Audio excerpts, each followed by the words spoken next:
The floor was still warm from the last blast when I stepped over the broken metal and into the throne chamber. Smoke curled along the ceiling in slow gray ribbons.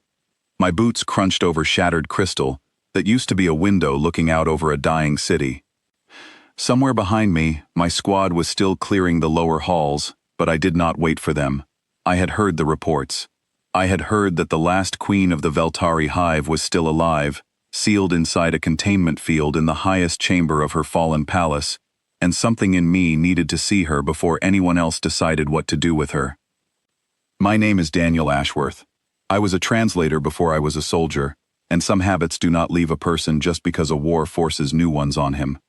The chamber opened up in front of me, wide and circular, with tall black pillars rising toward a domed ceiling, painted with symbols I could not read.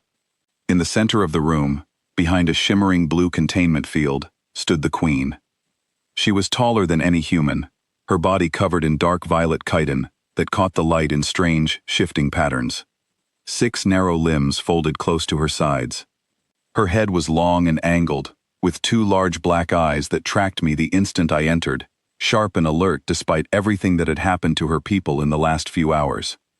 I raised my hands slowly, showing her my rifle was slung and my palms were empty. She did not move. She did not need to. The field around her was doing all the guarding that was needed. "Human," she said, her voice coming out low and clipped through the translator device fixed to her throat. "Come to watch the last breath of an empire." I did not answer right away. I looked at the readouts glowing faintly near the base of the containment field. A small percentage bar blinked in red. Power reserve, dropping. Life support, minimal. Someone had already flagged this chamber for termination protocol, and from the calm, resigned way she stood there, I understood she already knew it too. "You're being processed," I said quietly, "for disposal."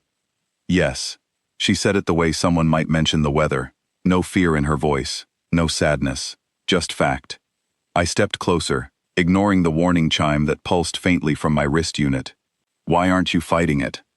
Her black eyes narrowed, and for the first time something like confusion crossed her sharp features. "Fighting it," she repeated. "Why would I fight it? I have no hive, no soldiers to command, no eggs left to give. A queen without purpose is not a queen. She is only weight the empire no longer carries." I felt something cold move through my chest at those words. Not because they were cruel, because she believed them completely.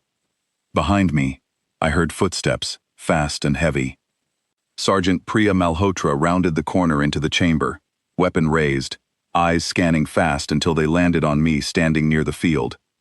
"Ashworth, what are you doing in here alone?" she snapped. "That thing could kill you the second that field drops."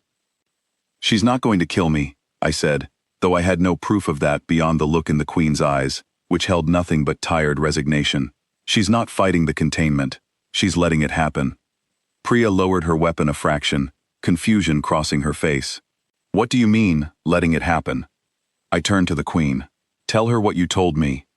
The Queen's head tilted, studying the two of us like specimens under glass. "Your soldier does not understand. Let me make it simple for her mind.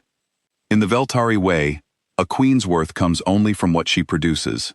Soldiers, workers, warriors for the swarm. When the hive falls, and there is nothing left to give, the queen ends herself, or she is ended, so that no resources are wasted keeping something useless alive." Priya's face went pale. "Wasted resources," she repeated slowly. "You're talking about yourself." "I am talking about function," the Queen corrected. "Nothing more." More footsteps echoed through the corridor outside.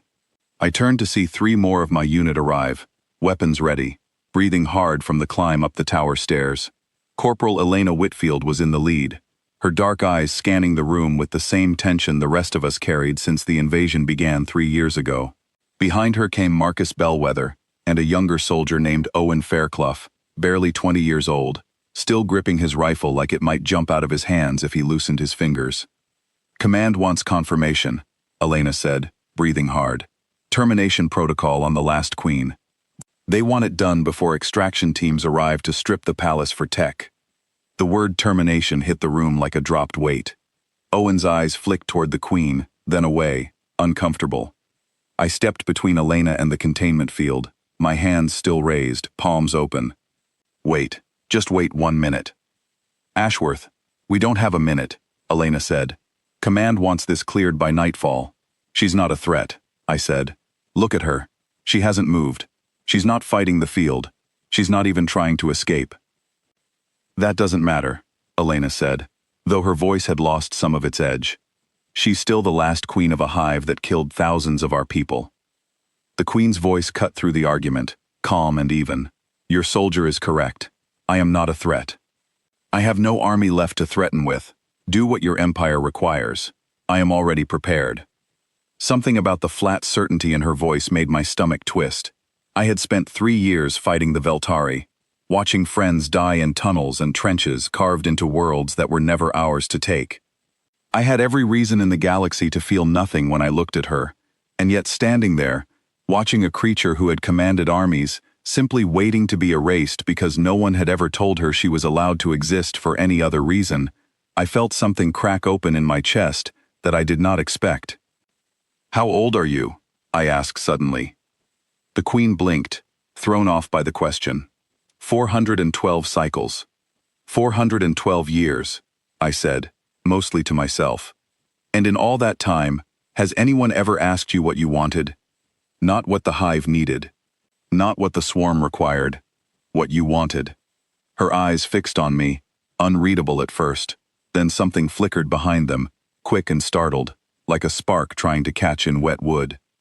Wanting, she said slowly, testing the word, like it belonged to a language she had only half learned.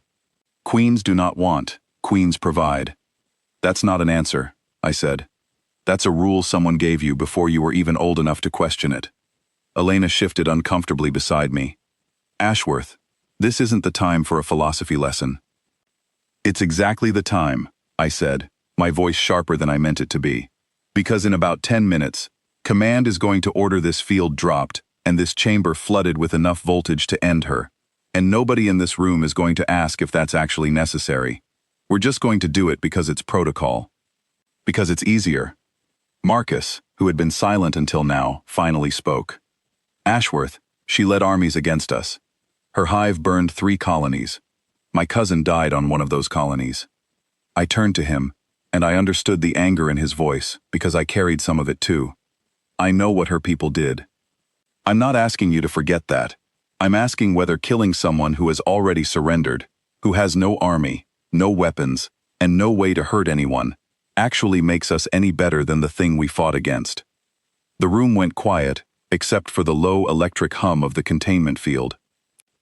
The queen watched all of this unfold with an expression I could not read, her large black eyes moving between each of us, like she was recalculating something she had believed to be fixed and unchangeable her entire life. My wrist unit buzzed. A message from Command scrolled across the small screen. Confirm termination of Hive Queen designation Shavek within the hour. Awaiting field team confirmation. I stared at the message for a long moment, then looked up at Elena. She was watching me carefully, her jaw tight, clearly torn between the order in her hand and whatever was happening in that room. There's another option, I said quietly. What option? Elena asked. Detainment, not termination. We bring her in as a prisoner under observation. Command has done it before with other high-value captures. We tell them she's valuable for intelligence. Hive structure, language patterns, anything they'll accept as a reason to keep her breathing long enough for someone above our pay grade to actually think this through, instead of just executing a checklist. Elena hesitated. That's not our call to make, Ashworth. No, I said, but it's our call to make the recommendation, and right now, I'm making it. Owen, who had been quiet the whole time, finally spoke up, his young voice shaky, but steady enough to be heard. I don't want to do this. I signed up to stop an invasion, not to execute somebody who's just standing there. Marcus rubbed a hand over his face, looking suddenly tired, in a way that had nothing to do with the climb up the tower. Ashworth's right about one thing. We didn't come here to become the thing we were fighting. Elena looked at the queen for a long moment, studying her the way a person studies something they are trying to decide is real or not. Then she lifted her wrist unit and typed out a message, slow and deliberate. Recommend detainment of Queen designation Shavek for intelligence purposes. Requesting hold on termination protocol pending review. She hit send, and the four of us stood there in silence, waiting for a response that felt like it took an hour to arrive even though it was only a few seconds. The reply blinked onto the screen. Termination hold approved pending command review. Transport Queen for processing within the hour. A slow breath left my chest that I did not realize I had been holding. The Queen had watched the entire exchange without a word, her black eyes moving from soldier to soldier, taking in every detail of what had just happened in front of her. When she finally spoke, her voice had lost some of its earlier flatness, replaced by something uncertain, almost fragile. "You argued for my continuation," she said, as if she needed to say it aloud to believe it. "Against the judgment of your own command." "Yes," I said simply. "Why?" she asked, and this time the question was not clipped or mechanical. It came out slower, heavier, like it had been sitting inside her for 400 years, waiting for the right moment to finally be spoken. "Why would you spend effort protecting something with no further use to you or your empire?" I looked at her for a long moment, thinking about the right words, the true words, the ones that would not sound like a lie or a trick. "Because you're not a resource," I said.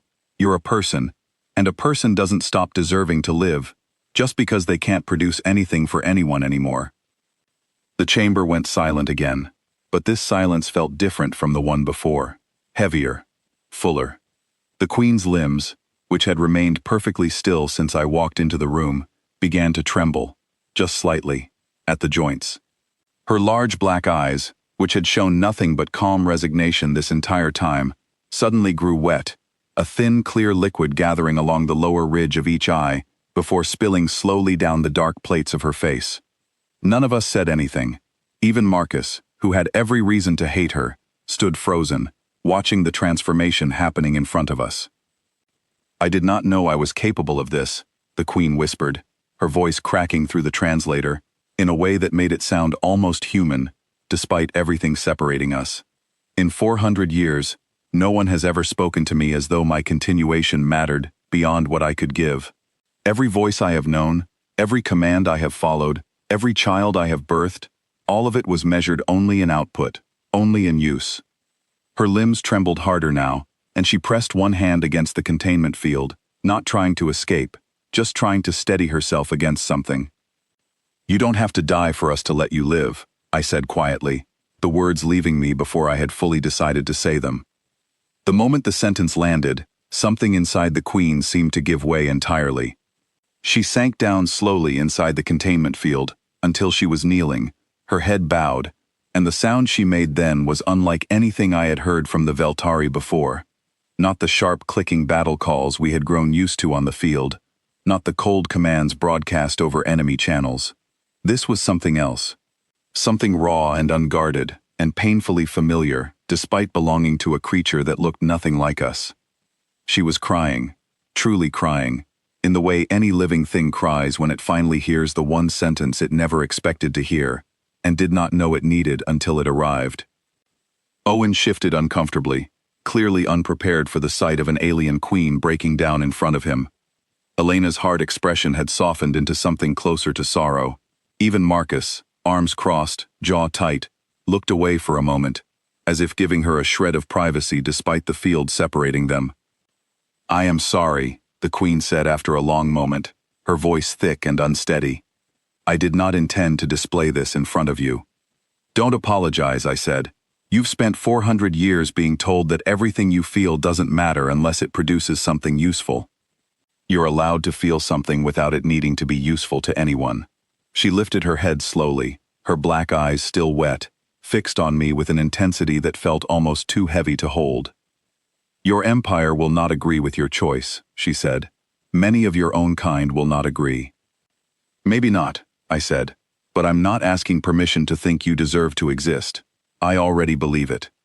Transport arrived within the hour, just as command had ordered. 2 armored vehicles rolled up to the base of the tower, and a small team came to escort the Queen down through the ruined halls toward secure processing. She walked between 2 guards, her limbs still trembling faintly, her eyes red-rimmed but steady now, carrying herself with a strange new posture I had not seen in her before, something between fear and quiet, fragile hope. Before she stepped into the transport, she paused and turned back toward me. "Daniel Ashworth," she said, using my name for the first time since we had met. "I do not know what waits for me now, perhaps captivity, perhaps further judgment from your leaders. But whatever comes, I will carry the sentence you gave me." I did not know such words existed for someone like me.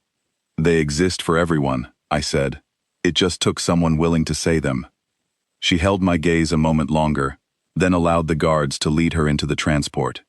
The doors closed with a soft hydraulic hiss, and the vehicle rolled away down the broken street, leaving behind a palace turned to ruin, and a war that, for the first time in 3 years, felt like it might end with something other than more death. Elena stood beside me, watching the transport disappear around a corner. "You know Command is going to have questions about this." "Let them ask," I said. "I'll answer every one." "You really believe she's not a threat anymore?" Marcus said. Not quite a question. "I believe," I said slowly, "that we had a choice today between becoming exactly what we fought against, or proving we were fighting for something better. I know which one I want to be able to look back on." Owen exhaled a long breath, some of the tension finally leaving his young shoulders. "For what it's worth, I think you did the right thing back there." We stood together in the wreckage of a fallen empire, 4 soldiers who had walked into a chamber expecting an execution, and walked out, having witnessed something closer to a rebirth. The city around us was still burning in places, still smoking from the final battles of a war that had cost so much on both sides. But for the first time since I had arrived on this world, I felt something other than exhaustion settle over me. I thought about the Queen's words as we made our way back down through the ruined tower. 400 years of believing her worth ended the moment her usefulness did. 400 years without a single voice telling her otherwise. It had taken one sentence, spoken without any grand plan behind it, just an honest response to an honest question, to crack open something that had been sealed shut since before my grandparents were born. Word of what happened in that chamber spread quickly through the ranks over the following days. Some soldiers agreed with the choice, others did not, and made their disagreement known loudly in mess halls and briefing rooms across the occupied city. But slowly, quietly, something shifted in how the surviving Veltari were treated in the weeks that followed. Fewer executions, more attempts at communication, more questions asked before judgments were made. I do not know if one sentence changed the course of an entire war. Wars are complicated things, built from thousands of choices, made by thousands of people, and no single moment turns the tide alone. But I know that in one small chamber, in one broken palace, on one difficult afternoon, a queen who had never once been told she mattered beyond her function, finally heard the words that let her believe she was allowed to simply exist. And when she cried not because she was breaking, but because for the very first time in 400 years, someone had finally let her be something other than a resource waiting to be spent.